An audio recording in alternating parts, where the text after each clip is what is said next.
नमस्कार. अमेरिकेचे पुन्हा एकदा अध्यक्ष झालेले नुकतेच डोनाल्ड ट्रम्प आणि आपले सन्माननीय पंतप्रधान आदरणीय नरेंद्र मोदीजी या दोघांमध्ये एका बाबतीत प्रचंड साम्य आहे.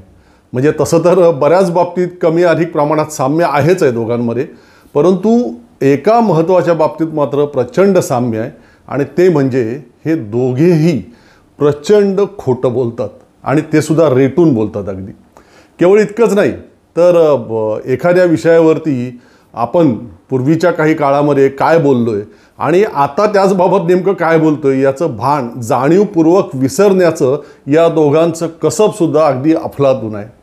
त्यातही या बाबीमध्ये सुद्धा दोघांमध्ये खूपच साम्य आहे. अर्थात माय फ्रेंड डोनाल्ड असं अनेकदा बोलणाऱ्या आणि जणू काही लहानपणापासूनची आम्हा दोघांची गट्टी आहे अगदी असं नेहमी दाखवणाऱ्या आपल्या नरेंद्र मोदी साहेबांना ट्रम्प महोदयांनी अमेरिकेच्या अध्यक्षपदावरती पुन्हा आसनस्थ होताना आमंत्रण दिलं नाही तो भाग वेगळा.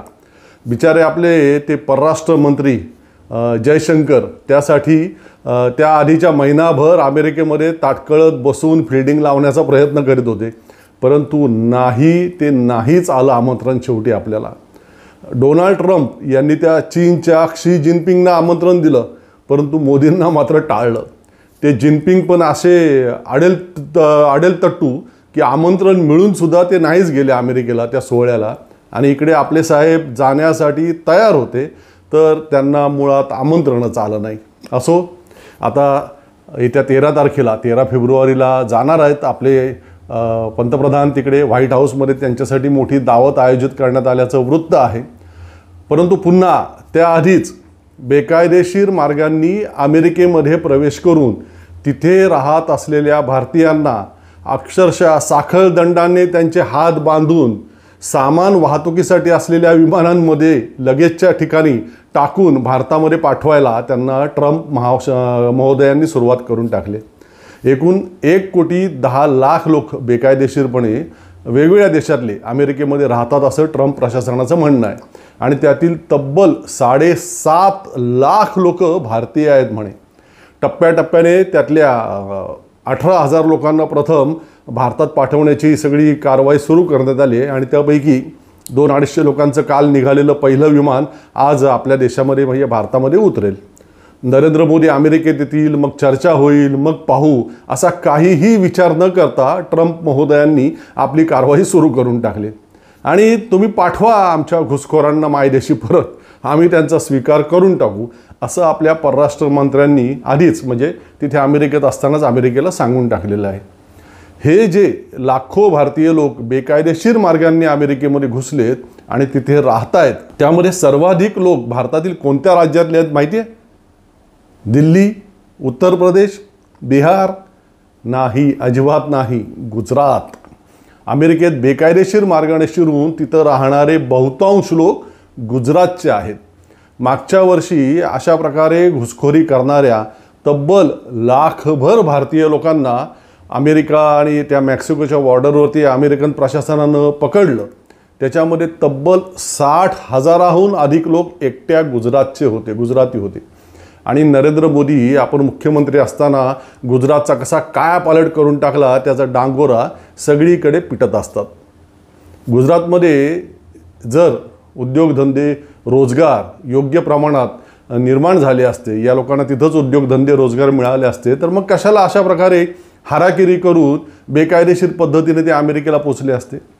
आता मागच्या 10 वर्षात देशाचे पंतप्रधान झाल्यावर सुद्धा मोदींनी बाकीच्या राज्यांमध्ये येणारे किंवा त्या राज्यांमध्ये आधीपासून असलेले अनेक उद्योग गुजरातला खेचून नेण्याचा सपाटा लावला आहे.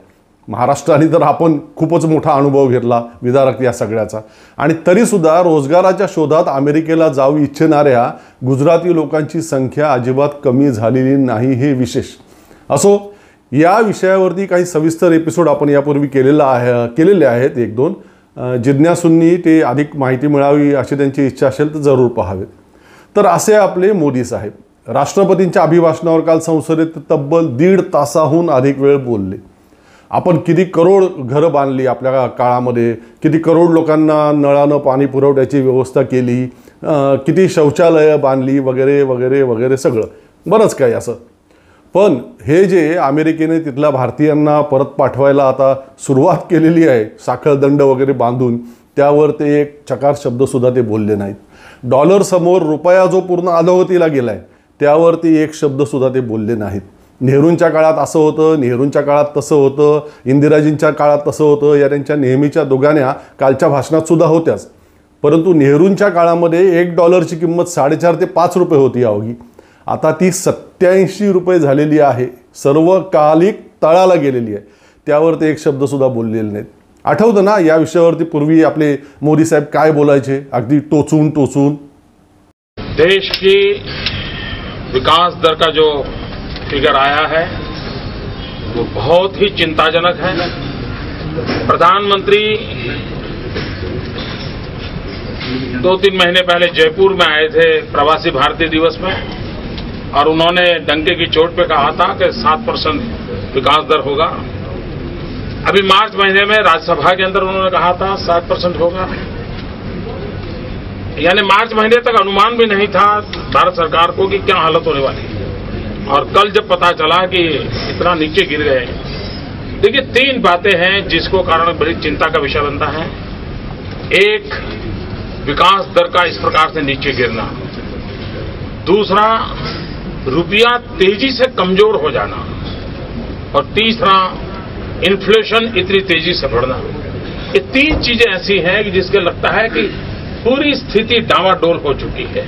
आता मात्र नरेंद्र मोदी या विषयावरती एक चकार शब्दही तोंडातून काढत नाहीत.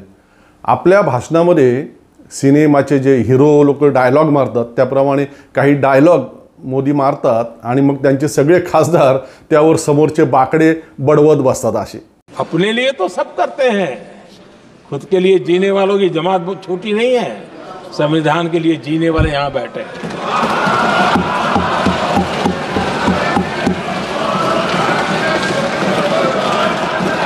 आजच्याच लोकसत्ताच्या अग्रलेखामध्ये संपादकांनी त्यावरती फार सुरेख शब्दांमध्ये भाष्य केलेलं आहे. ते म्हणतात, खरं तर सत्ताधारी पक्षाचे मोजके काही लोक सोडले तर अन्यांची कुवत संसदेतील बाके बडवत मोदी मोदी असा जयघोष करण्यापुरतीच आहे. हे काही आता अजिबात लपून राहिलेलं नाही.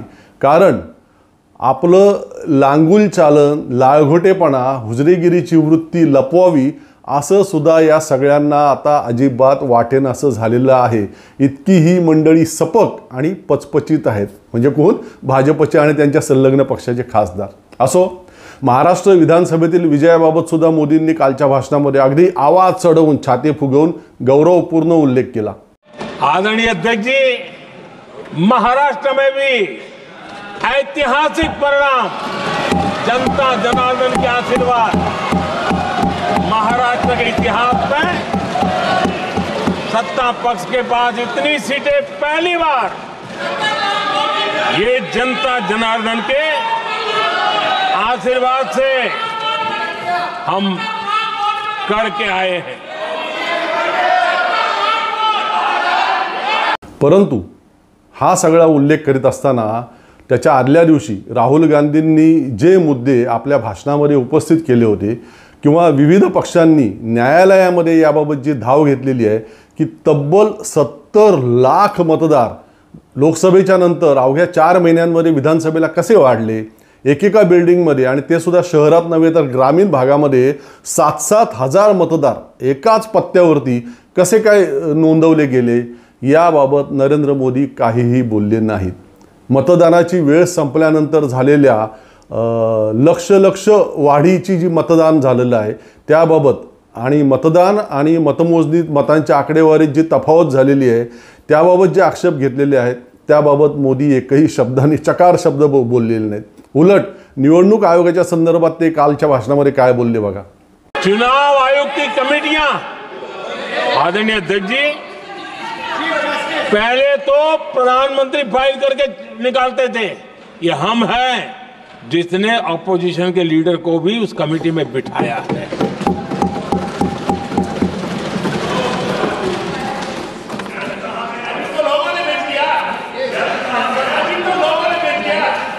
और हमने इसके लिए कानून भी बनाया और आज विधिवत रूप से इलेक्शन कमीशन बनेगा तो अपोजिशन लीडर भी उसके निर्णय की प्रक्रिया में हिस्सा होंगे। ये काम हम करते हैं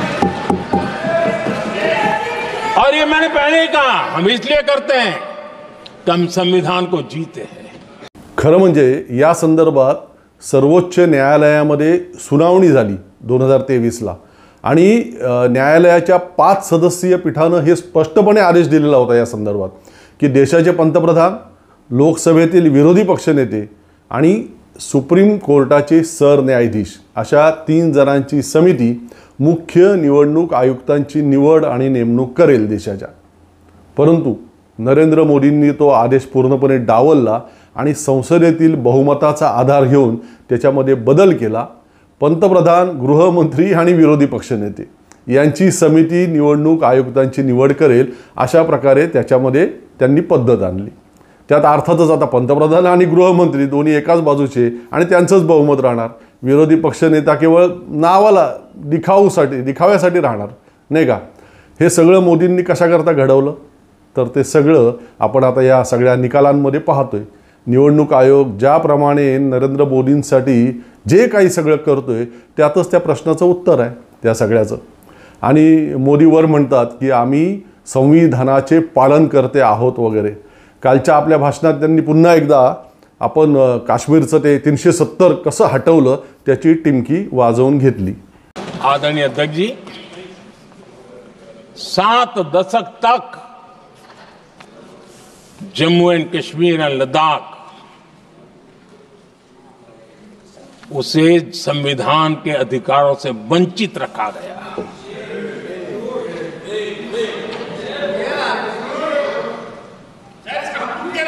ये संविधान के साथ भी अन्याय था और जम्मू कश्मीर और लद्दाख के लोगों के साथ भी अन्याय था। हमने आर्टिकल 370 की दीवार गिरा दी।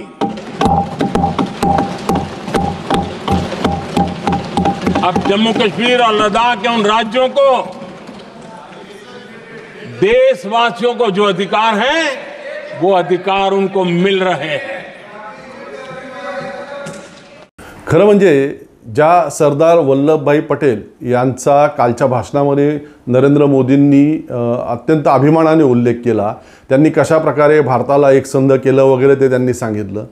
अत्यंत अभिमानाने त्यावरती त्यांनी भाष्य केलं। परंतु त्याच सरदार वल्लभभाई पटेल यांच्या काश्मीर संबंधीच्या सर्व निर्णयांचा, त्यांच्या विचारांचा बारकाईनं मोदींनी अभ्यास केला असता तर त्यांच्या हे लक्षात आलं असतं की काश्मीर कोणत्याही परिस्थितीमध्ये भारतात राहणं निव्वळ त्यावेळेला अशक्य होतं। फाळणीनंतर सीमा भागात जी राज्य होती त्या राज्यातील लोकांची इच्छा, त्यांना हा अधिकार देण्यात आला होता की ते ठरवणार त्यांना कोणत्या देशात राहायला आवडेल, भारत की पाकिस्तान। आणि काश्मीरच्या बहुसंख्य मुस्लिम जनतेने, मुस्लिम प्रजेने त्यावेळी अर्थातच पाकिस्तानची निवड केली असती आणि भारताला काश्मीरवरचा हक्क त्यावेळच्या निकषांप्रमाणे, करारांप्रमाणे सोडायलाच लागला असता। त्यावेळी देशाचे गृहमंत्री असलेले स्वतः सरदार वल्लभभाई पटेल सुद्धा काश्मीर खोरं पाकिस्तानला देण्याच्या बाबतीत पूर्णपणे अनुकूल होते। काश्मीरचं खोरं संपूर्ण पाकिस्तानला देऊन टाकू आणि जम्मू आणि आसपासचा प्रदेश आपल्याकडे ठेवू असं सरदार वल्लभभाई पटेल यांनी नेहरूंना सुचवलं सुद्धा होतं। याबाबतचे सगळे लेखी दस्तऐवज, पत्रव्यवहार त्यावेळेचा उपलब्ध आहे नेहरू आणि पटेल यांच्यामधला। परंतु पंडित नेहरूंना कोणत्याही परिस्थितीमध्ये काश्मीरवरचा दावा सोडायचा नव्हता। त्याची अनेक वेगवेगळी कारणं होती। त्याबाबत सुद्धा आपण एक सविस्तर एपिसोड यापूर्वीच बनवलेला आहे। या संदर्भातली अधिक माहिती ज्यांना हवी असेल त्या जिज्ञासूंनी तो एपिसोड जरूर पाहावा। तर काश्मीर भारतातच राहावं यासाठीच्या प्रयत्नांचा एक भाग म्हणून, एक रणनीती म्हणून त्यावेळी 370 कलम आकाराला आलं। एक प्रकारे काश्मीरी लोकांच्या काश्मीरियतला भारतात राहण्यासाठी आत्मीयता दाखवण्याचा तो भाग होता। परंतु लक्षात घ्या, पुढच्या काळात टप्प्याटप्प्याने केवळ पंडित नेहरूंनीच नव्हे तर पुढच्या काँग्रेसच्या सगळ्या सरकारांनी 370 द्वारे काश्मीरला देण्यात आलेले सगळे स्वतंत्र अधिकार काढून घेतलेले होते। नरेंद्र मोदींनी किंवा अमित शहांनी जेव्हा ते रद्द केलं संसदेत, तेव्हा ते कलम केवळ नावाला एखाद्या रिकाम्या फुलपटाप्रमाणे शिल्लक राहिलेलं होतं, केवळ अस्मितादर्शक. बाकी त्याच्यामध्ये काहीही शिल्लक राहिलेलं नव्हतं. संविधान काश्मीरला लागूच झालं होतं. पंडित नेहरूंची ती काश्मीर भारतामध्ये ठेवण्याची त्यावेळी आखलेली एक रणनीती होती. जसं पुढच्या काळात, त्यानंतरच्या काळात तत्कालीन कायदा मंत्री देशाचे डॉक्टर बाबासाहेब आंबेडकरांनी हिंदू कोड बिल संसदेत सादर केल्यावरती संघाचे लोक आणि तमाम तत्कालीन देशातले तथाकथित हिंदुत्ववादी प्रचंड चिडले होते. आमच्या धार्मिक बाबतीत काही लुडबुड करण्याचा या आंबेडकरांना काय अधिकार, अशा प्रकारचे प्रश्न देशभर ते विचारत होते रस्त्यावरती उतरून. आपल्या संपत्तीत मुलींना वाटा आम्ही कसा काय द्यायचा, कशासाठी द्यायचा, बायकांना घटस्फोटाचा अधिकार कशासाठी पाहिजे, आमच्यावरती एकच लग्न करण्याचा नियम कशासाठी, आणि दुसरी लग्न तुम्ही बेकायदेशीर कशा पद्धतीने ठरवणार, अशा प्रकारचे विविध प्रश्न तेव्हाच्या शंकराचार्यांपासून ते हिंदुत्ववाद्यांपर्यंत सगळ्यांनीच उपस्थित केलेले होते. डॉक्टर बाबासाहेब आंबेडकरांचे आणि पंडित जवाहरलाल नेहरूंचे पुतळे जागोजागी जाळण्यात आले देशात, आणि हे सगळं करण्यामध्ये संघाचे लोक त्यावेळी प्रामुख्याने आघाडीवरती होते. ते सगळं प्रचंड चिघळलेलं वातावरण पाहून पंडित नेहरूंनी त्या संदर्भामध्ये एक पाऊल मागे येण्याचा निर्णय घेतला. कारण खुद्द त्यांच्याच काँग्रेस पक्षामध्ये सुद्धा त्यावरून दुफळी निर्माण झाली होती. काँग्रेस पक्षात त्यावेळेला बरेच तथाकथित हिंदुत्ववादी होते. देशाचे राष्ट्रपती असलेले डॉक्टर राजेंद्र प्रसाद सुद्धा त्यावेळी या हिंदू कोड बिलावर नेहरूंच्या विरोधात जात होते. त्यामुळे नेहरूंनी बाबासाहेबांना सांगण्याचा प्रयत्न केला की आपण सध्या हे प्रकरण बाजूला ठेवू, नंतर पाहू. परंतु त्यामुळे बाबासाहेब आंबेडकर प्रचंड दुखावले गेले. त्यांनी ते हिंदू कोड बिल तयार करण्यासाठी स्वतःची प्रकृती बरी नसताना सुद्धा अथक आणि प्रचंड परिश्रम घेतलेले होते. आणि ते बिल हिंदू, बौद्ध, शीख, जैन आदी सगळ्या धर्मियांच्या हिताचंच होतं. विशेषतः या सगळ्या धर्मातील महिलांना अनेक न्याय्य अधिकार देणारं होतं. नेहरूंनी त्याबाबतचं पाऊल मागे घेतल्यावरती बाबासाहेब प्रचंड संतप्त झाले आणि त्यांनी आपल्या कायदा मंत्रीपदाचा तडकाफडकी राजीनामा देऊन टाकला. अर्थात पुढे पंडित नेहरूंनी टप्प्याटप्प्याने त्या हिंदू कोड बिलातील सर्व सुधारणा वेगवेगळ्या कायद्यांद्वारे लागू केल्याच, परंतु दुर्दैवानं ते पाहण्यासाठी तोपर्यंत बाबासाहेब राहिलेले नव्हते. बाबासाहेबांना अजून काही काळाचं आयुष्य जर मिळालं असतं तर आपण सुचवलेल्या सर्व सुधारणा पंडित नेहरूंनी लागू केल्या हे पाहून त्यांच्या मनातला नेहरूंविषयीचा राग कदाचित मावळलासुद्धा असता, परंतु ते होणं नव्हतं. असो, तो वेगळा भाग आहे. हे सगळं आज सांगण्याचं तात्पर्य हे की पंडित नेहरूंच्या राजकारणाची पद्धत वेगळी होती. जे ठरवलं, जे मनात आहे ते करायचंच जनहिताचं, परंतु त्यात काही वाद निर्माण झाला तर त्यासाठी त्यांची कार्यपद्धती वेगळी होती, सगळ्यांना सोबत घेऊन चालण्याची होती.